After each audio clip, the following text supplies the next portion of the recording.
Welcome to the Global Wellness HQ family of podcasts. We are your international headquarters for resources and ideas and insight in relation to the 9 elements of holistic wellness. Join us as we interview local and international wellness experts and learn how you can implement and improve one element or dimension of wellness at a time. Our experts will share their practical tips on wellness in one of these core areas: emotional, intellectual, occupational, physical, environmental, financial, spiritual, social, or habitual. We created our family of podcasts as a resource for anyone who is looking to integrate the 9 elements of holistic wellness into their daily lives. Welcome to the show. Hi, everyone. Welcome back to the Cash Flow Club podcast. In today's episode, we're going to talk about how we can decrease outbound cash flow or outflow. And this is an area where you will want to have a conversation with your bookkeeper or accountant. Lean on them. This is something they're really good at. And we're going to talk about optimizing in a couple of episodes. That's where they can help you the most. Do not try to do this on your own. Um, I find, and I'm going to use the words of Michael Gerber, people have an entrepreneurial seizure and they think, oh, I can be in business. They think that what they do, whether it's selling widgets or providing a service, they think that's the business, but it's not a business until somebody pays you. And of course, if you've got money coming in, you're going to have money going out. So I highly, highly recommend you have a conversation with your bookkeeper or accountant and you tell them that you're going to be managing your cash flow with intention and you want them to help. And by the way, if they're not willing to help, come join us at Cash Flow Club. We've got some great people in our community. They will help you because we are well aware that cash flow is the lifeblood of a business.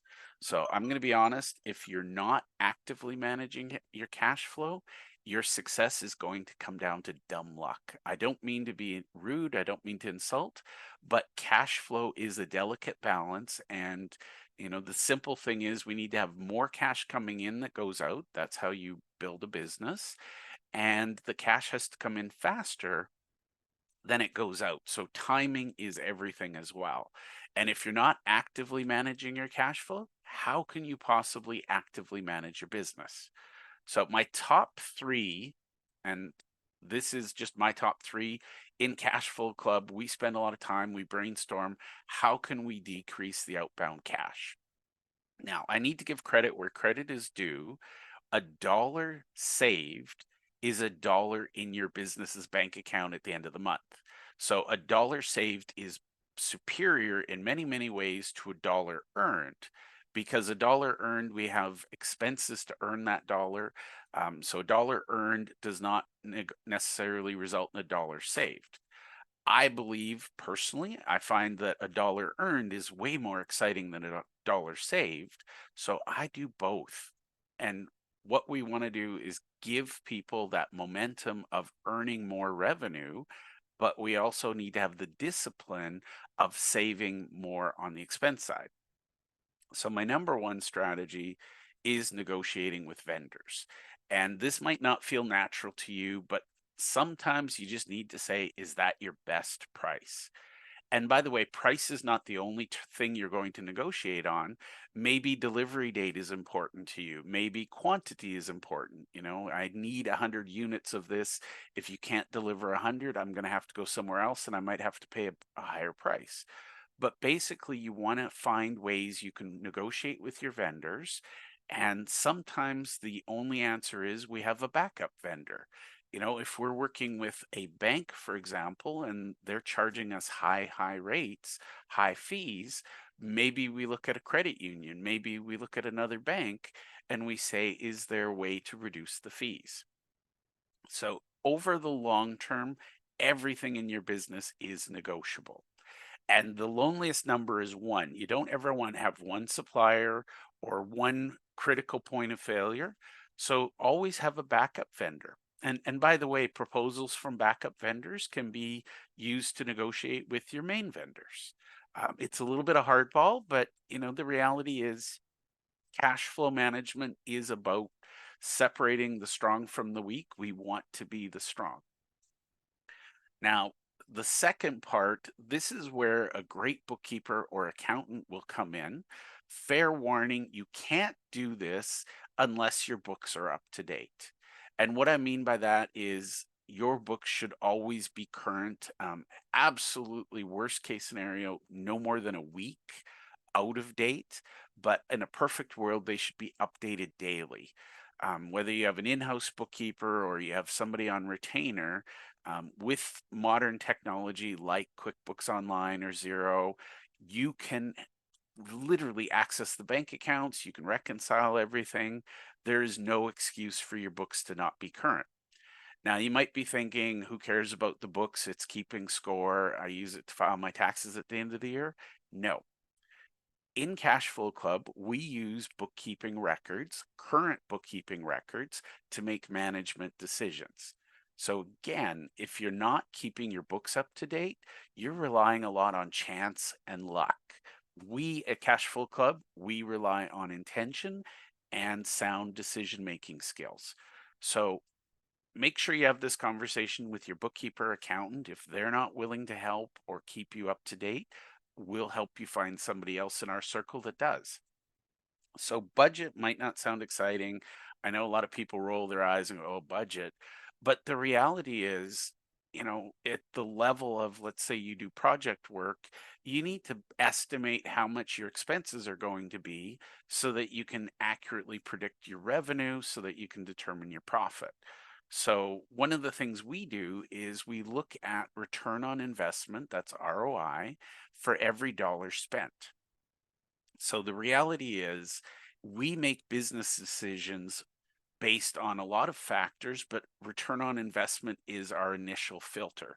If we're not generating a positive return on investment, why are we spending that money?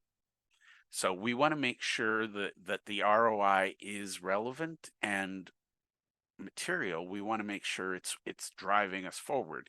If our target is to make a 20% profit, we need to at least have a 20% return on investment on most of our expenses. And again, some things are a little hard to determine return on investment, but if we look at, three different options, maybe we're looking at a marketing plan, three different options, the one with the highest ROI is going to be the one that brings in the most cash. Now, theoretically, because again, this is estimates and, we're using decision making with imperfect data. The knowledge we have today is not the knowledge we'll need tomorrow. But basically, we want to look at relative size of return on investment and speed of return on investment. So, for example, if you're a cash starved local business, you're a corner store, and you've got an investment where you're going to get a 20% return in 5 years, that's not the right decision for you because you're going to need something that generates a return today. So always look at the relative return on investment and the speed of your return on investment. And if you don't like math, let's say you're creative and you want to create things, bring in a great bookkeeper and accountant. I promise you, this is what they train for. They love numbers, they love crunching them. Have one in your corner because the investment you make in them, and yes, that's an investment, there must be a return on that investment. That investment will help you run your business better. Now, the final one, and this is where I find it more fun, if you talk to a lot of your vendors, they'll give you bulk discount, or if you buy exclusively for them. I see a lot of small businesses, they'll buy a little bit here, a little bit there. They spread their spending around. Whereas if they put all of their eggs in one basket and they went with one large vendor, they might get a bulk discount. Now, again, I just said you want to have multiple vendors. Use the smaller vendors as a way to keep your large vendor honest. But most of the time, if you get payment terms or you can get delivery terms, there's ways to get terms that help your business. So think about what's important to your business. We've talked about key performance indicators. Is it, are you holding inventory? Do you need to warehouse goods, or can you have goods that are shipped from a central warehouse? Think about ways that you could reduce your cash flow.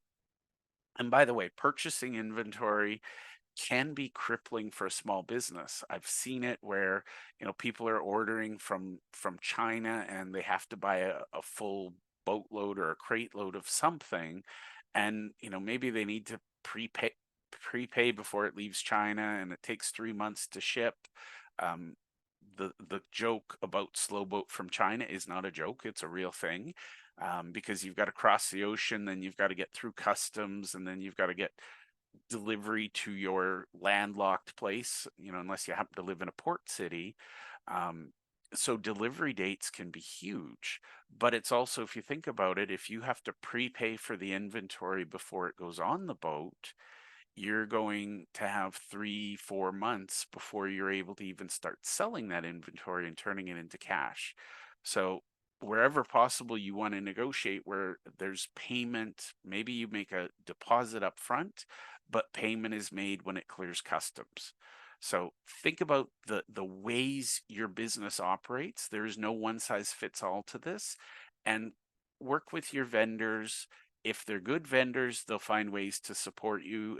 Again, it could be lower prices, it could be extending you credit, it could be payment terms, it could be delivery terms, quantity guarantees, etc. I do have one contact right now. Their business is struggling because they can't get things delivered from their supplier, which means their shelves are bare, so they're not generating revenue. Again, they'd pay whatever they'd have to pay to get the supplies on their shelves. So always have that plan B just to be safe. So thank you, and I'll see you on the next episode.